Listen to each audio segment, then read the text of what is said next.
नमस्कार, आज आपण बघणार आहोत कमी मेहनतीत कमी वेळेत होणारं आईस्क्रीम सारखं आम्रखंड। सुरुवात करूया। श्रीखंडाच्या व्हिडिओमध्ये चक्का कसा बनवायचा ते सांगितलं आहे। तो व्हिडिओ तुम्ही जाऊन एकदा नक्की बघावा। इथे 1 लिटर दही एका सुती कपड्यामध्ये टाकून त्यातलं संपूर्ण पाणी 3 ते 4 वेळा व्यवस्थित निथळून घ्यायचं।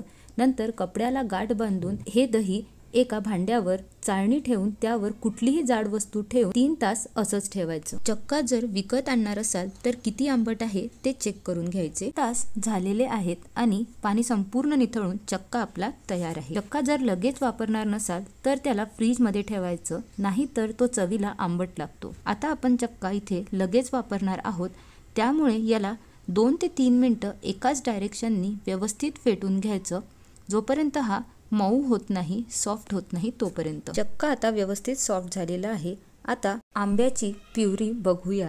एका मिक्सरच्या भांड्यामध्ये 3 आंब्यांचा गर म्हणजेच पल्प घ्यायचा। त्यात दुधावरची मलाई म्हणजे साय 1 वाटी घ्यायची। मलाई नसल्यास यामध्ये फ्रेश क्रीम वापरले तरी चालेल। यामध्ये 2 ते 3 चमचे मध टाकायचं, अगदी ऑप्शनल आहे, नाही टाकलं तरी चालते। पाऊण वाटी साखर, तुमच्या आवडीने तुम्ही गोड कमी जास्त केलं तरीही चालेल। त्यानंतर 1 कप दूध उकळून त्यात केसर घालून रूम टेम्परेचरवर आणून घेतलं आहे आणि ते यामध्ये टाकलं आहे। आता मिक्सरमध्ये व्यवस्थित फिरवून घ्यायचं आणि याची सॉफ्ट पेस्ट तयार करून घ्यायची। आंब्याची सॉफ्ट पेस्ट तयार आहे।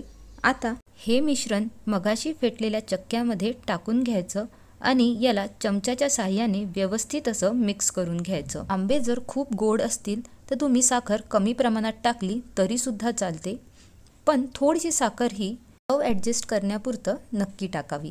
आता याला चमच्यानीच फेटून घ्या, किंवा जर तुमच्याकडे विस्कर असेल तर त्यांनी व्यवस्थित असं फेटल्या जाते, म्हणून त्यांनी फेटलं तर फारच छान। 2 ते 3 मिनिटं एकाच डायरेक्शननी याला व्यवस्थित फेटून घ्यायचं। आता तुमच्या आवडीने तुम्ही यामध्ये इसेन्ससुद्धा टाकू शकता। मी इसेन्स टाकलेलं नाही आहे। त्यानंतर तुमच्या आवडीने तुम्ही ड्रायफ्रूट्स यामध्ये टाका। इथे काजू, बदाम आणि पिस्त्याचे काप मी टाकले आहेत।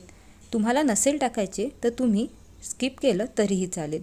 त्यानंतर याला साधारण 1 मिनिट व्यवस्थित फेटून घ्यायचं आणि झाकण ठेवून याला व्यवस्थित फ्रीजरमध्ये 1 तास किंवा साधं फ्रीजमध्ये 2 तास झाकून ठेवून द्यायचं। मी याला डीप फ्रीजरमध्ये 1 ते 1.5 तास ठेवलं होतं। साधारण 1.5 तासानंतर तुम्ही बघू शकता हे व्यवस्थित मिक्सचर सेट झालेलं आहे आणि आईस्क्रीमसारखी याला कन्सिस्टन्सी आलेली आहे।